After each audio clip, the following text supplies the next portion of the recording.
পুলিশের হামলার বিচার ও ৩ দফার দাবিতে আজও রাজধানী কাকরাইল মোড়ে অবস্থান করছেন জগন্নাথ বিশ্ববিদ্যালয়ের আন্দোলনকারী শিক্ষার্থীরা।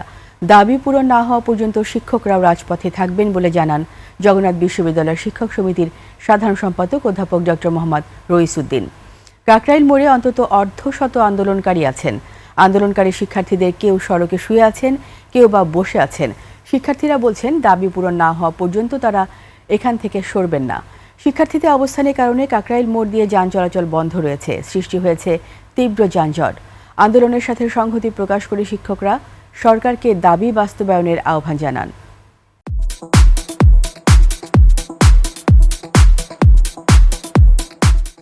আমাদের যে যৌক্তিক দাবিগুলো সেটার যদি যৌক্তিকতা থাকে সরকারের পক্ষ থেকে আমি বিশ্বাস করি এখনই পদক্ষেপ নেওয়া হবে, কারণ এটা যত লেংদি হবে, লাঠিপিটা করে টিয়ার সেল দিয়ে অন্তত জগন্নাথ বিশ্ববিদ্যালয়ের যে আন্দোলনের ইতিহাস তাদের কাউকে থামানো যাবে না। আমরা চাচ্ছি যে বর্তমান সরকার আমাদের এই সমস্যাটাকে বুঝবে, এভাবে পুলিশ দিয়ে আমাদের উপর হামলা করবে না।